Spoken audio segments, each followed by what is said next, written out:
Hi, everybody. Before we get to another great interview, the Too Opinionated podcast could really use your help. And it's easy, it's free. IMDb, which is the entertainment database, imdb.com, named us a top 100 podcast. We came in at number 82. That's a big deal because there's 15 million podcasts and growing. So to be named to anybody's top 100 list, pretty big deal for us. And the way you can help is to go to imdb.com, look up the Too Opinionated podcast, and that's it. Just bringing our page up. That traffic really helps us out. Our YouTube channel is MeisterCon Pod. All we ask is that you subscribe. It's also free, but that really helps us to attract these amazing guests that we keep bringing on the program. And that's it. 2 easy ways for you to support us, and we would really appreciate the help. Now let's get to that interview.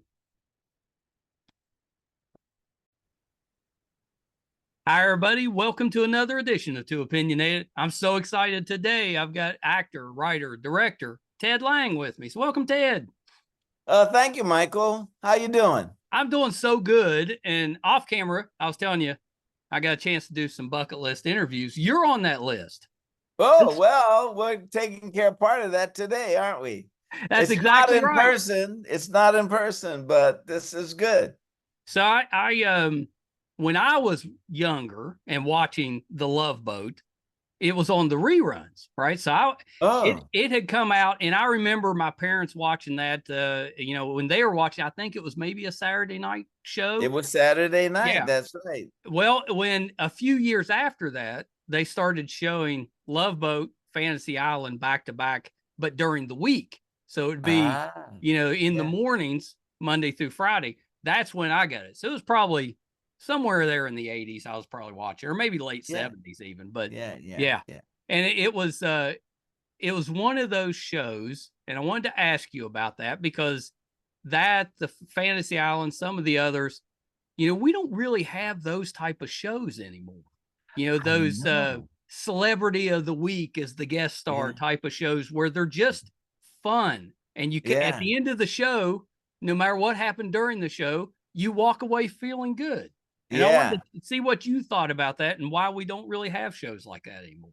Well, the thing was, I think we needed it. And, it was the happy ending. Yeah. And that everything you knew when you got on the boat that you were going to have a problem, but you knew when you got off the boat that the problem was solved and it was a happy ending. And we had fun because, like you, I had heroes, growing up, and a lot of them turned up on our show. Yeah. So, I got to work with Vincent Price. Oh, yeah. I got to meet Gene Kelly, and I had a ball. So it was really great. And the other good thing was our cast. Yeah. Bernie Coppell, Fred Grandy, Jill Whelan, and Lauren Tweez. I mean, we're all still good buddies to this day. As a fan, that's what we want to hear.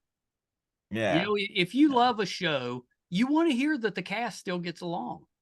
Yeah. We get along. We're friends. Bernie's oldest son just got married, and my wife Mary and I went to the wedding, and it was great. Bernie's a great guy. Fred and I and Jill did a play together in Dexter, Michigan. We did I'm Not Rappaport. And then I write plays too. Yeah. And I'm going to be doing one of my plays with Fred and Jill in it again. Oh, it's great. Yeah, man, we're doing a play called Lady Patriot, which you might find interesting because it's about the Civil War. Oh, I would find that interesting. I'm a bit of a history type of buff, and usually it's around the wars. So Civil War, World War I, World War II. Those are the ones I always like. So yeah, I'd probably like that. Yeah, me too. I'm a history buff. Yeah. And I call myself the footnote historian because the people I want to talk about aren't there's no biographies written about them. They're usually in the footnotes. So I call myself a footnote historian. I love that. Yeah, I know yeah, yeah. exactly what you mean, because when you read those books, some of the footnotes are more interesting than stories. They are. You Yeah. find out stuff you never would have known, and they don't go into great detail, but it's enough to whet your appetite. Yeah. Yeah. Yeah. That's it. I, And I've done that. You find a one that really interests you and you go look it up. And then you end yeah, up reading a yeah, different book. yeah, exactly. Yeah. So I'll collect a couple of biographies, say on George Washington, and I want to find out about his favorite slave. He had a slave called William Lee. Okay. And I'll collect all these books, and one book will have about 3 incidents in it, and then another book will have different incidences, so I Yeah. kind of get an overall picture of the guy. I love that. Yeah. Yeah. I don't do it as much anymore, but especially when I was younger, I used to love doing that. Yeah. I just bounced from book to book and just had the best time. Nothing better than sitting, outdoors with a bag of apples and a good book. Yeah, exactly. A bag of apples, huh? Bag of apples. All right. Well, you're not a cigar guy, huh? No, I've got friends that absolutely love them, and I've just never tried it. Now, I probably would if I tried it, but just never tried it. Yeah. So, well, you don't need to try it now. It turns out it's not such a good idea. I've heard that it's not the best for you. Yeah, it's not the best. So I'd let that one go. Yeah. Well, so I jumped ahead just a little bit, Ted, but tell me a little bit about what got you into acting. That's a tough industry to go into. Well, yeah, but if you're not good at math, you're just okay in English, you're not the biggest guy for a football career. Yeah. You kind of whittle your way down, and you turned out you were pretty good talking on the stage. Yeah. So that's the one you go with, and that's what I did. I started acting in school plays, high school plays, and then college. I went to college, did some plays in college, and then did local theater. We had a Shakespearean company in San Francisco that I joined. Yeah. And they were doing Romeo and Juliet, and they cast me as Romeo. Okay. So I'm going with the flow here, and so I did that for 2 years. If you could be Romeo, you could play anybody. Yeah, man, I'm telling you. And they thought highly enough of my skill to say, yeah, you can be Romeo. Yeah. So that was very encouraging. Do you remember who your Juliet was? Yeah, I'm still friends with her. Her name is Sydney Daniels. Okay. And she worked at the local TV station in San Francisco. She was a secretary there, but she wanted to be an actress. Yeah. And she ended up she left Romeo and did I'm a Good Man, Charlie Brown. Do you know that play? Oh, yeah. Yeah, she did that. And so it's like, well, if you see your friends working, you say, well, maybe I can work, And so that's what I did. I can do it. Yeah, she can do it. I can do it. And she moved down to Los Angeles to do a play. And then I finally got my stuff together and I moved to LA. And she said, I moved on a Sunday. I arrived on a Sunday. I called her Sunday night. She says, tomorrow, Monday, go to the Ivar Theater. They're casting a new play. Oh, okay. So, Michael, I walked in. I didn't have an agent, didn't have a manager. And my friend Sydney told me about this audition. So I just auditioned, cold with a whole bunch of other people. And at the end of the deal, I got the part. That's a pretty good deal. That's a pretty good deal. So you start thinking, well, everybody said this is hard. This isn't so hard. And then, of course, after that play closed, I didn't work for a year, That's right. That's why And it's I was hard. going out and I was auditioning and nothing was happening. So, Had you ever worked as a bartender before the Love Boat? not at all. At what point did it kind of hit you that, we kind of think of you as America's bartender, still do to this day? Well, I'll tell you this. I didn't know how to make a drink. I mean, if you said to me, Jack Daniels straight up, I know how to do that. That's right. You just pour the Yeah, you just whiskey in pour the it. glass. And so I decided by the middle of the first year, I had to go to bartending school. Yeah. And the thing is, if you watch the first year of the show, you'll see me pouring drinks from a blender. Yeah. And putting an umbrella in it because I didn't know how to mix a drink. So I went to bartending school. They gave me 2 diplomas. They gave me a diploma as Ted Lange, and they gave me a diploma as Isaac Washington. Well, that's nice of them. Yeah, and because they said, you may need this. After the show goes down, you may need this. May need that. Yeah, I said, okay. And then we put the Isaac Washington diploma on the set. Oh, it's great. So if you walked into the Acapulco Lounge, you could see, Isaac Washington's bartending certificate. I kind of love that. Does Isaac have like a signature drink? I can't remember. Did he have something? Well, you know what, Mike?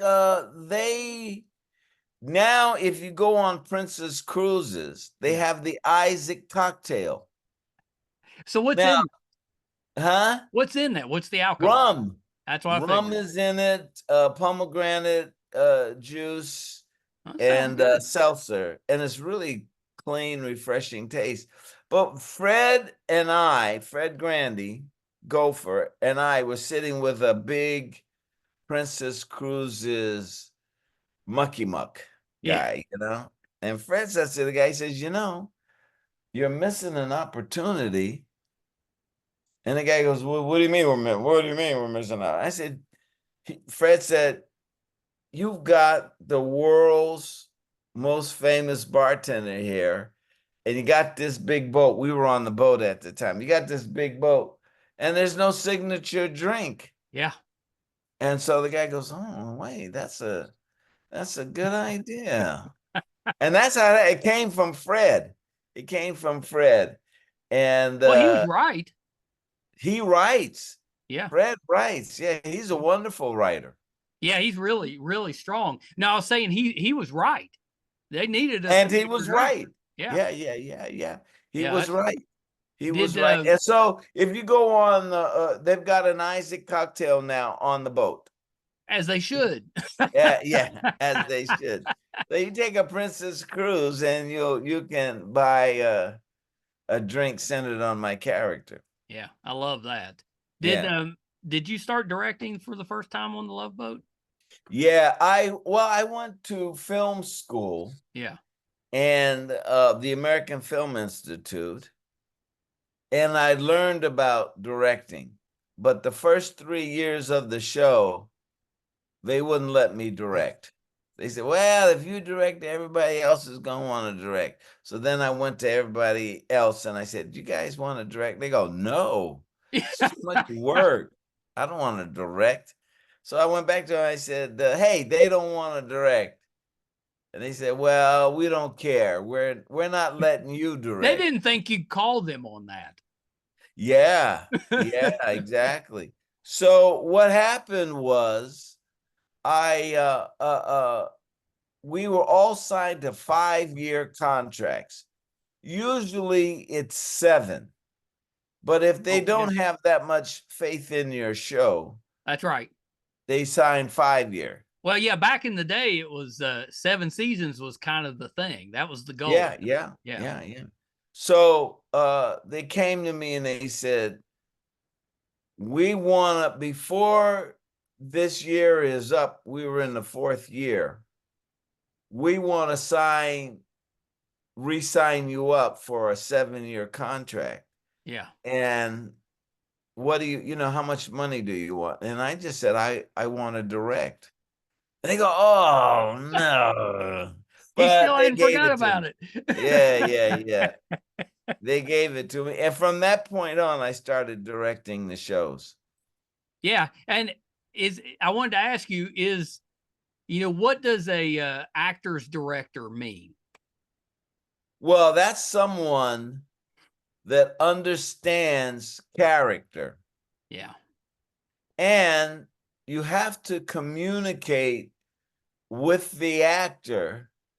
Instead of saying, well, I'd like you to cry in this scene. Right. You don't say that. Just say, you figure out a way, who is the actor and how to communicate to them that this is an emotional scene. Yeah. And that's what an actor's director is. An actor's director that understands emotional scenes and then how to communicate to the performer that they want a little more gravitas in the scene. And that's, I remember we had one girl that was a beauty queen, and she was guest starring on the show, and this emotional scene was coming up. And in the script, it said she cried. And so she came to me and said, I can't cry. I can't cry. I'm sorry, I said, well, did I ask you to cry? And she goes, no. I said, we don't need you to cry, but I do need you to tell the truth as the character. Oh, I love that. Yeah. And that released the pressure from her.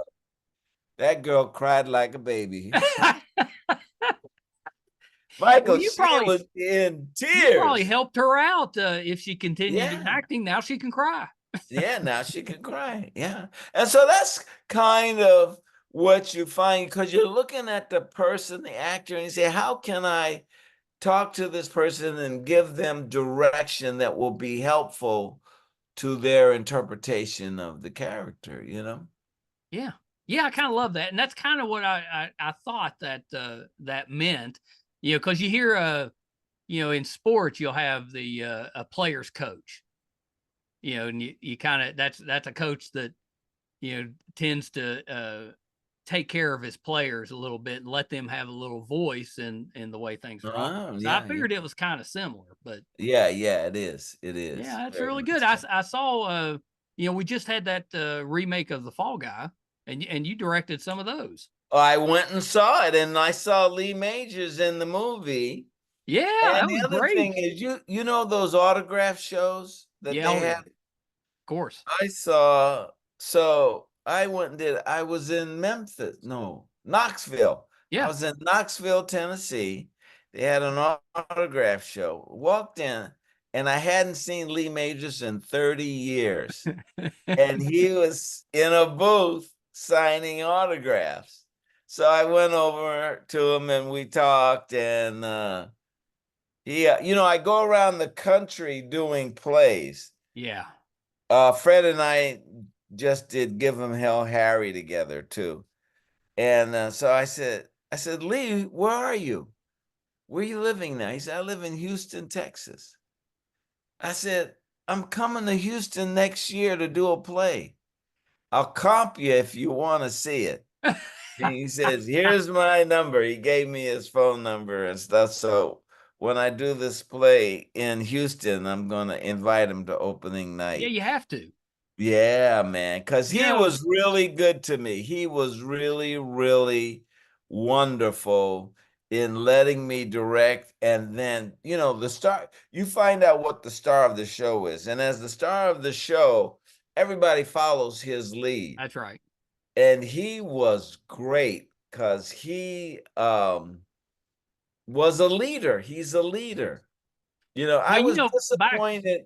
I was just going to say, back then, I mean, he was about as big a star, especially TV wise, as you could get. Yes, no, he was. Yeah. He was the guy. He was the man. Yeah. But I was disappointed in the movie that they didn't have the character of the fall guy lean a little more on the TV thing. Yeah. The premise of the TV show, which was he was a bounty hunter. Yeah. And he was a stuntman. And I thought that they could have used Lee a little more as either the father or a mentor of some kind. That was kind of what I was expecting when I went to it. Yeah, right. Ryan Gosling. So anyway, but yeah, that was good. That was good to see Lee. That's pretty great. That's conventions are some of the best places because you get to see, people that you grew up kind of loving or idolizing. And 90% of the people that go to them are great people. You get a few heads, but most of them are really good. They're patient. They don't mind waiting in line. Conventions are pretty great. They're not. And they, you get to meet your hero. That's right. And take a picture with him. So you're in a picture with the guy you liked on whatever show. We I joke that when we first started the podcast, my son and I, we really just did it because we wanted free pictures with people that we liked. Because you pay in a little. It's not like it was back in the 80s. You pay for those autographs now for a picture. But if you're covering the event as press, then they might let you just go ahead and take a picture. Exactly. And then it kind of evolved into a podcast. But when we first started, we were just fans. Exactly. Trying to find a way to spend a little bit of time with people we liked.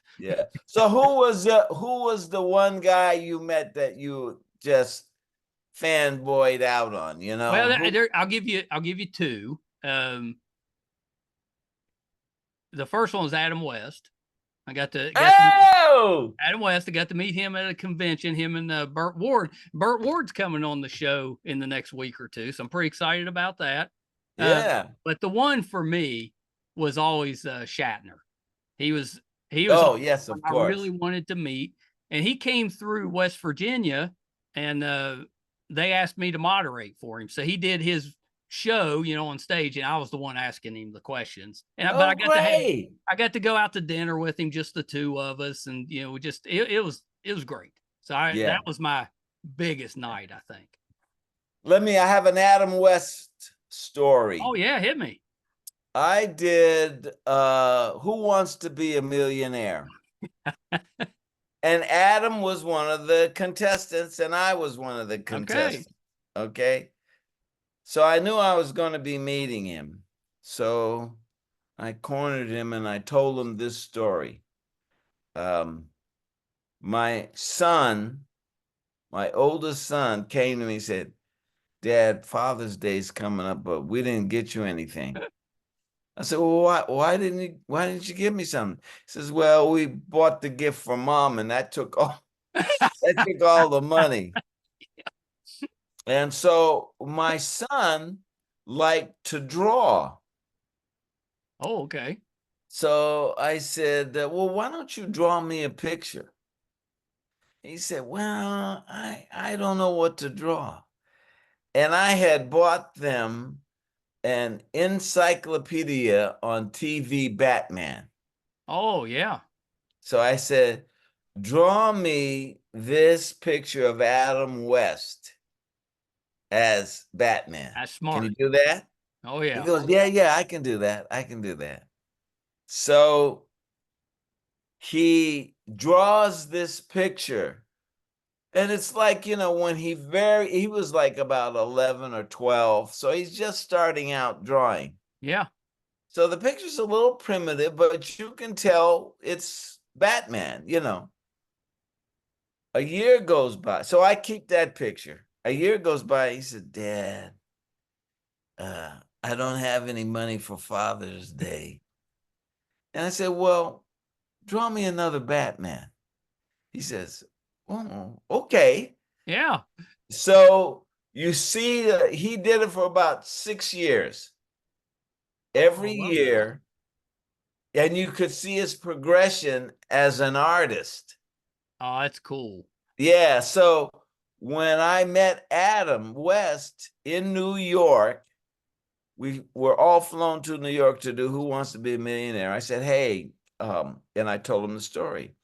And I said, "This is the picture that my son drew for me. Would you autograph it?" And he goes, "Yes, of course."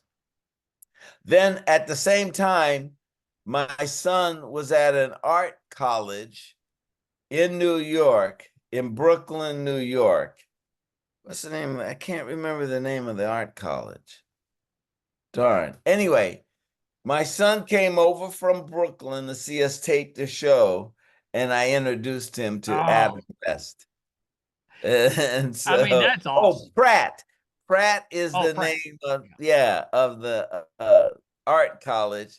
And so my son came over to Manhattan. I introduced him to Adam West, and it was great. Yeah. I love that. Yeah, that's my story. Yeah, that's pretty good. And Adam, you know, we watched him at the convention for a long time until, you know, it was our turn. I mean, he took time with everybody.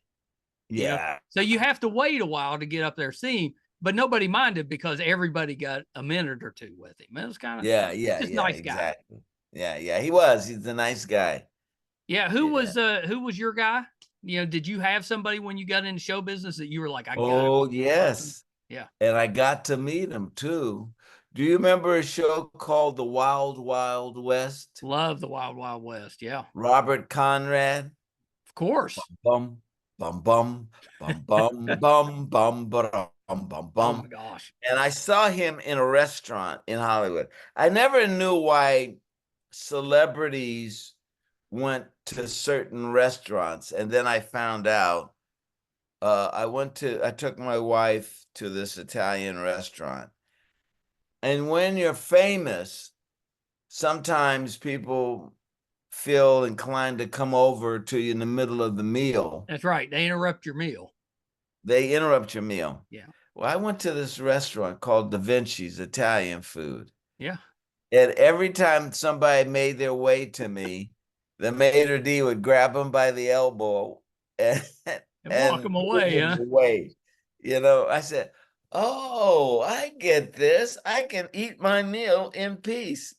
So Robert Conrad, I was in a booth, and right across from me was Robert Conrad.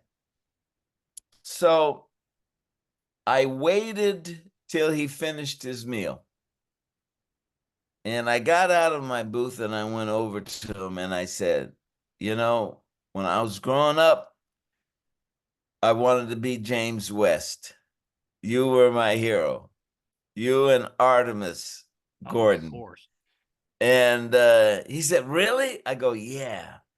And then I said, "I did a spot on Fantasy Island, and in it, I had to climb a Ferris wheel. I had on like an Evel Knievel jumpsuit, and my son got stuck on the Ferris wheel, and I had to climb up the Ferris wheel, rescue my son, and bring him down."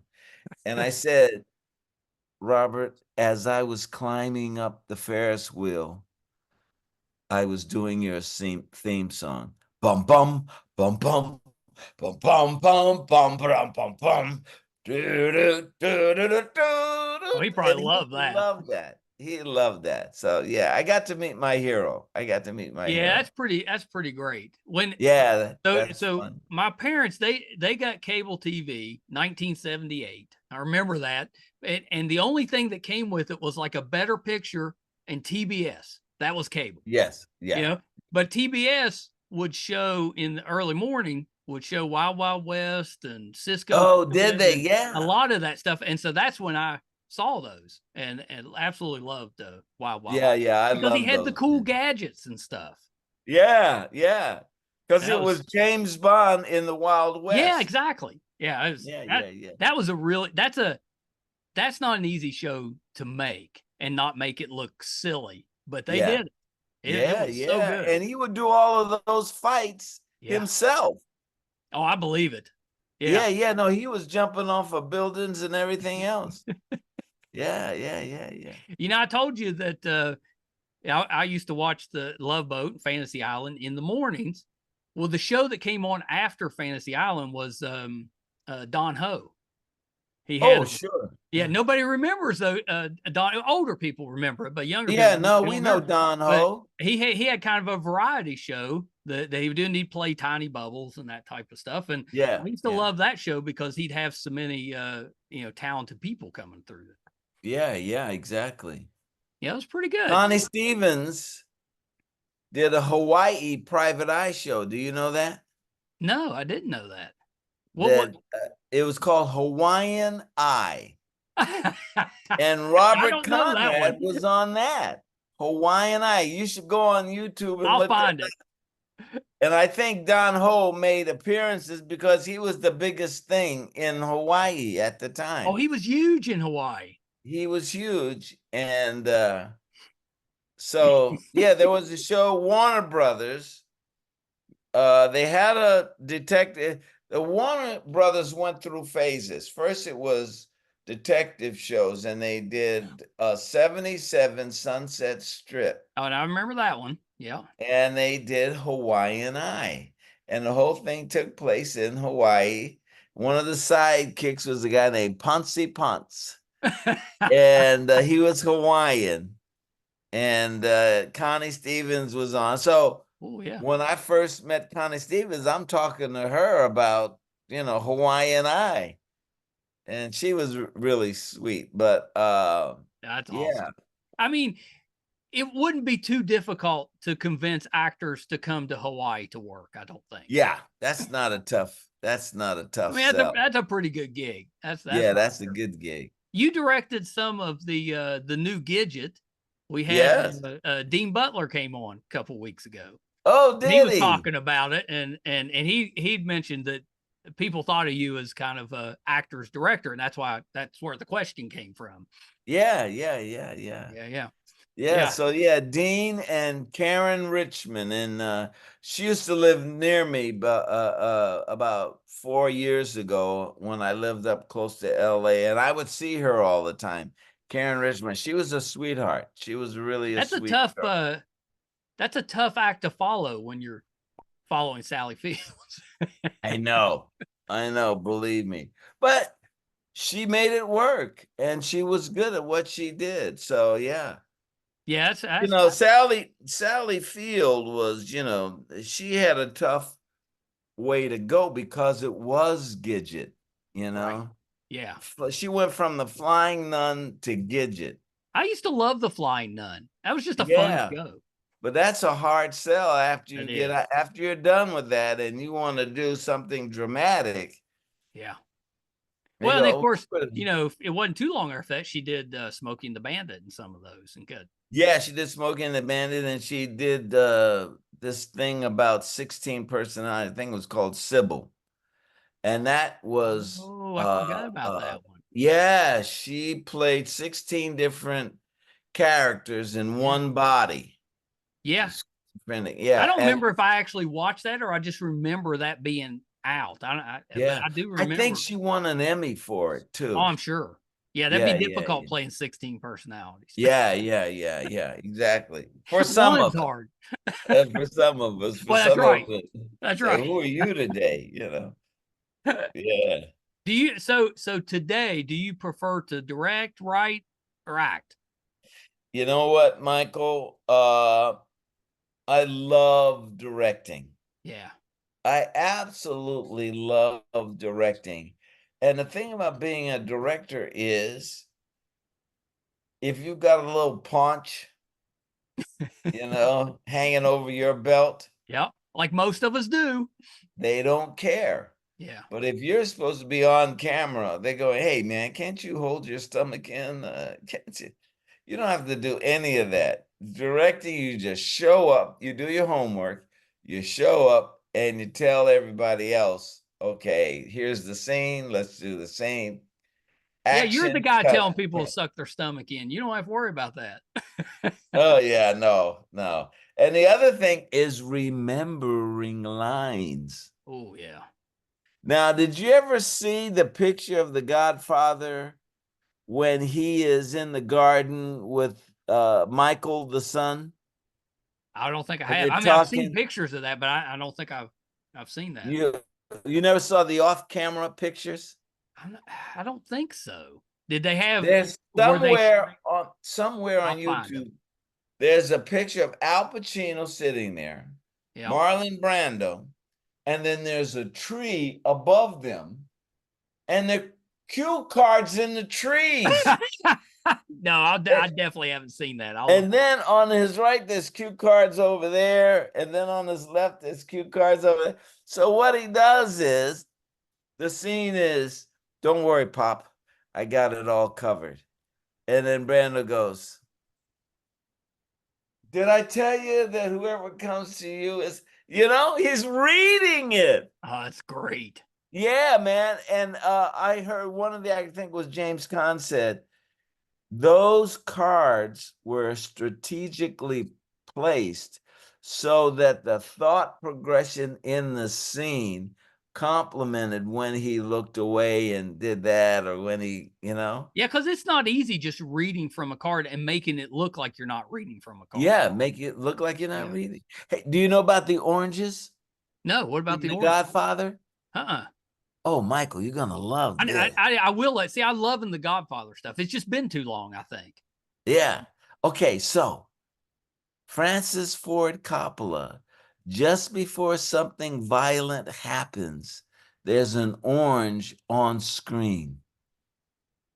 Really? Yes. So that was his warning. It was. I wish I could talk to him and ask him why. What was the deal with you putting oranges in the scenes? Because remember when Marlon Brando gets shot? Oh yeah. And he falls down. Yeah. He has a bag of oranges. You're right. And the oranges roll out onto the street like blood. Okay. You're right. Now you're right. Then if you watch Godfather 2, he really did the oranges. And so let me think. Do you think that's just a fun thing he liked to do, or did it have a meaning? I don't know. Some actor told me about this. He said, Ted, you like the Godfather? I go, yeah. What about the oranges? And I go, what do you mean? What about the oranges? He says, and so he says, if you follow Godfather 2, you'll see the oranges more prominently. So Johnny Ola comes and visits Michael in Tahoe, or wherever the hell he is. And he gives Michael Corleone an orange. And Al Pacino goes, well, what the hell is this? He says, it's from Hyman Roth. He's living in Florida, and he wanted you to have an orange. So that was one. Then they shoot up the bedroom. After now I'm going to have to go watch this movie again. You have to watch. Then the gangster, I don't know if you remember the gangster in Godfather 2 that was in the white suit. Oh, yeah, of course. Yeah. He's walking down the street and De Niro is following him. He stops at a vegetable stand, picks up an orange and tosses it. I remember that. Yeah, then he puts it back, goes home, and De Niro kills him. De Niro kills him. So it's fun. I love knowing stuff like that. That's what too. Francis Ford Coppola was doing, and he made it a signature thing throughout the movie. It's almost like an Easter egg. We all love the Easter eggs and stuff. Yeah, that's kind of what that is. A little something that if you're in the know, it's pretty cool. But most people don't even realize it's there. Yeah, no, they don't. Oh, that's great. That's great. Well, Ted, thank you for taking a little bit of time with us. This has been terrific. I can check this one off the bucket list. So that's pretty good. All right, there you go, buddy. All right. So a couple things though before I let you go, which by the way, we've got a little theater here in this town that I'm in, St. Albans.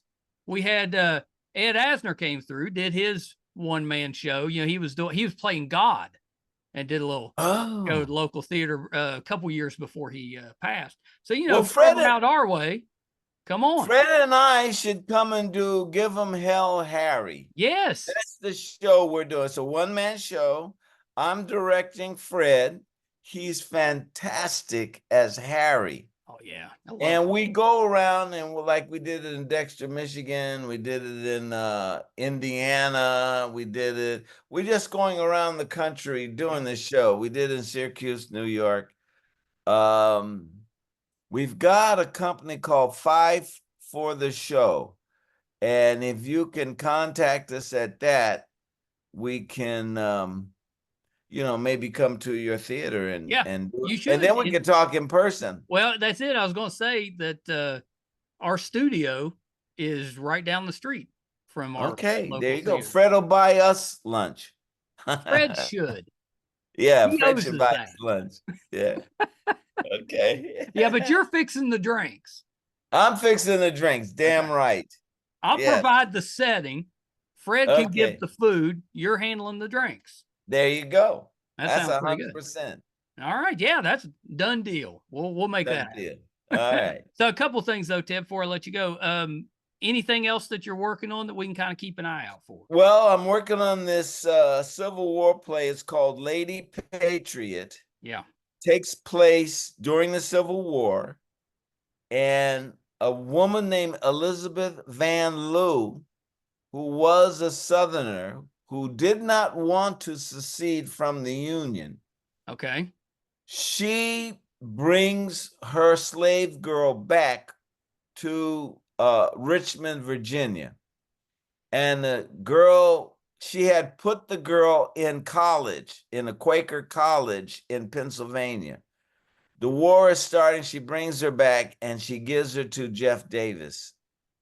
Oh, okay. She works in Jeff Davis's house and she's a spy for the Union. Oh, I would watch that. That sounds great. Yeah. It's a good play. It's a good play. It's called Lady Patriot.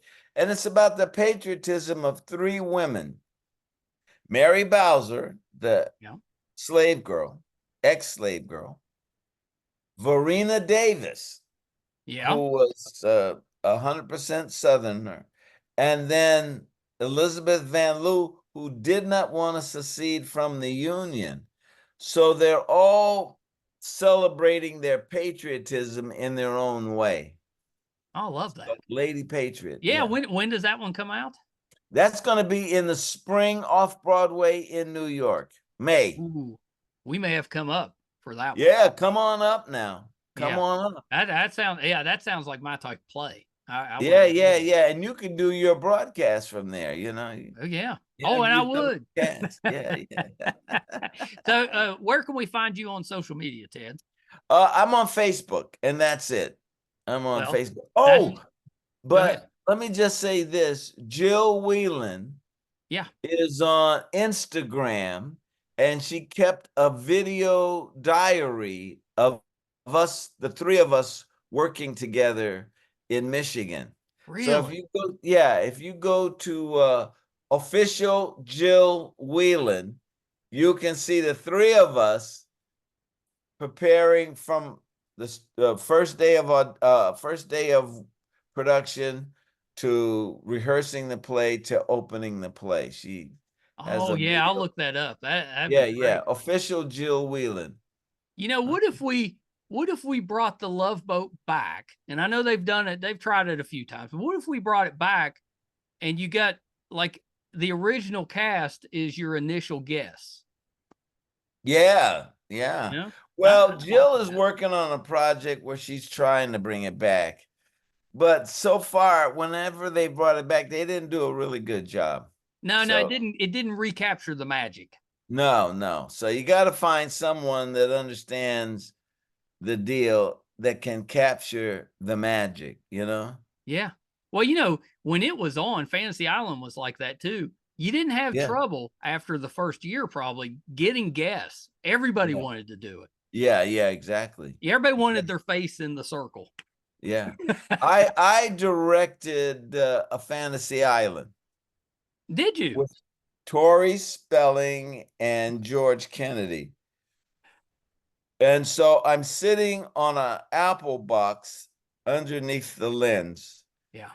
And Ricardo Montalban says, "Welcome, my dear guests, to Fantasy Island." That's pretty good. And I started laughing, and he says, what's so goddamn funny? And I said, well, when I usually see you say it, there's a TV screen that you're on. That's right. I said, now I'm getting to see you do it live. Oh, he probably loved that. Yeah. So He that probably was, changed his attitude after that. yeah. What's so goddamn funny? Yeah, I get to see you do this live. Yeah, you do a pretty good impersonation there. Not so bad. Yeah. Not so bad. William Shatner does a very good impersonation of him. Of Ricardo? Yeah. Yeah. He rolls the R's really well. Yes, right. Cordoba. That's right. That was the car. Yeah. All right, Ted, hold on 1 second. I mean, you can't get much better than that. So I said Ted Lange. I think he said Lange, Ted Lange. So apologies if I those of you that watch the show know I tend to pronounce how things look to me, but I always go ahead of time and look up a previous interview so I make sure to get the name right. I know they said Lange on the interview I watched, so I'm going to share the blame if I got that wrong. But love Ted. I growing up, his character Isaac on Love Boat, he was always smiling. He's always so happy, and I love that. Just as a kid when he'd come on screen, whatever I was doing, it was probably playing with action figures somewhere in the background. I would watch. I just really loved him as an actor, and I think he may be even more talented as a director and a writer. He's just a really talented guy. Hopefully, we can get him to our local theater. Adam Bryan is our theater director. We interviewed Adam a few months back, and you can catch that if you want to go look. Our YouTube channel is MeisterCon Pod. If you go there, please subscribe. Really helps us out. It's free. Or you can go to our website, meistercon.com. It'll have all of our episodes, audio and video versions there. It'll also let you know if we're doing something in studio, like interviewing Ted, or if we're going on location, or if we're going to a convention. Anything we got going on, be on the website, meistercon.com. So please check us out there. Thank you guys so much. Till next time. Bye, everybody.